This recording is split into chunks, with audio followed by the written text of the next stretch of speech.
Hi there. Welcome to Apple World, however. At that point, go into discussion about him like a canine with that goddamn sovereign. Clive Davis Ray J left the street pharmacist, came in the following individual that come in is liquor. And she find Cognac dead, and Clyde says Whitney would have believed us should party on at any rate. I realized that you were the first. One of the first ones at Clive's party to talk about Whitney's spending recently? And, that was, did you know her well? Yes, I did.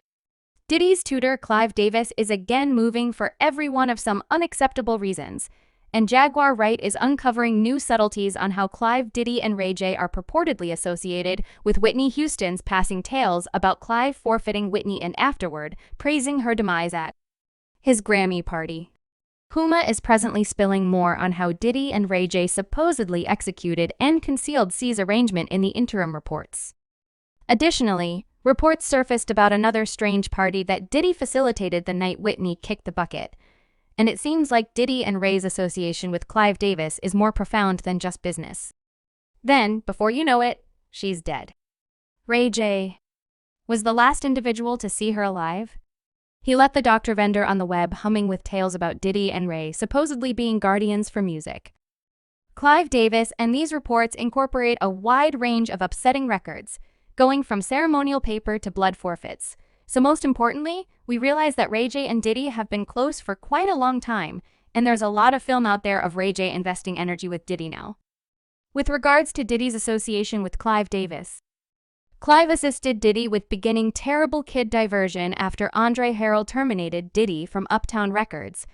And as per a well-established talk, Diddy needed to get kneeling down for Clive in a real sense now.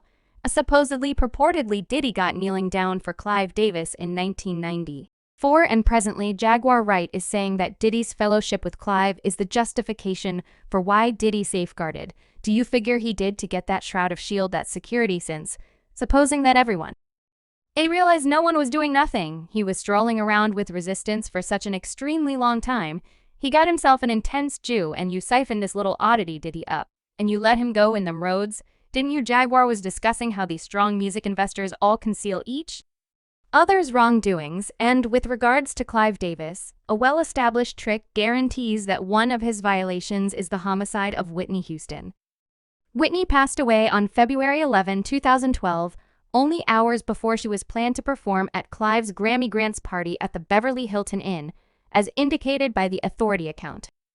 Whitney's partner found her lying face down in the bath anyway. As per Jaguar Wright, it was Ray J's sister Liquor who viewed as her and Ray J left Whitney's room not long from now, before that Leola Brown, the sister of Whitney's ex Bobby Brown, additionally recently called attention to that Ray J left the Beverly Hilton, stowing away and keeping away from the camera. Soon after Whitney was found, Leola called Ray J a sprinter kid, and guaranteed he gave Whitney a terrible ask for unlawful substances. While this was all going on, Clive Davis was celebrating in a similar inn, like nothing had occurred since this report by CBS News. Houston's body stayed in the lodging hours after crisis responders articulated her dead first floor. Davis's excessive party happened as expected. And afterward, another report said that Whitney's body was not eliminated until only minutes before the party finished, a brief time after 12 p.m. Clive anyway guaranteed the party was a recognition, and that Whitney would have liked it as such. Well, the following night, you don't drop, you turn a night into a recognition, yet individuals who were near Whitney like Shaka Khan pummeled Clive, and guaranteed the party didn't seem to be a recognition at each of the a genuine accolade, could have been a valid or a more legit recognition. From in my you realize, as I would like to think would have been perhaps assemble everyone, suppose a request. And, we should have supper and return home. In the meantime, a video surface of Whitney interface aired with a meeting with Clive, Liquor, and Monica only 2 days before she kicked the bucket, and she passed a puzzling note to Cognac while rehashing 2 times, "I almost suffocated today," and on top of this various sources guaranteed Whitney was beaten before her demise, counting private specialist Paul Hubel, who said Whitney's body had guard wounds. Likewise, unbelievably upsetting that only 3 years after Whitney's passing, her little girl, Bobby Christina, kicked the bucket in a similar way. Bobby's Aya's life partner Scratch Gordon tracked down her face down in a bath, and as per the clinical inspector, her demise came about because of a blend of suffocating and drug inebriation. Anyway, The specific way of death couldn't be affirmed, and the post-mortem report expressed passing was plainly not. Because of normal causes, however, the clinical inspector couldn't decide if demise was because of deliberate or unplanned causes. Yet, get this, a settled dissection report was subsequently delivered guaranteeing that Bobby Christina passed on from lobar pneumonia, a similar condition. Diddy's ex, Kim Dorman, supposedly kicked the bucket from this point, as per M3RDER Wright. Bobby Christina knew how Clive was treating her mom, and she purportedly saw a contention among Whitney and Clive in practically no time before Whitney passed on her, and Clive had a battle 2 days prior, and from everything that I was saying to Bobby Christina, she was available for some of that battle, and afterward, before you know it, dead Jaguar likewise called attention to that Whitney sought a path toward recovery preceding her booked rebound. However, at that point, Clive Davis purportedly sent Ray J to supply her with drugs.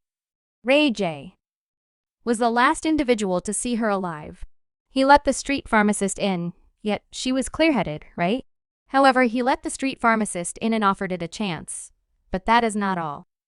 Diddy set up one more party at the Playboy Chateau the night Whitney kicked the bucket, and it got so wild that he must have been hospitalized. This article was initially distributed by Diversion week after week on February 13, 2021. Expresses a terrible kid impressionario. P. Diddy Combs was hospitalized the previous evening for an extreme headache that created after he got back from the post-Grammy party he facilitated at the Playboy house. Likewise, look at how anxious Diddy got when he showed up on The Ellen Show only days after Whitney passed on, and Ellen got some information about the discourse he gave at Clive's party. I know that you were the first one of the initial ones at Clive's party to talk about Whitney's ding recently, and that was, did you know her well?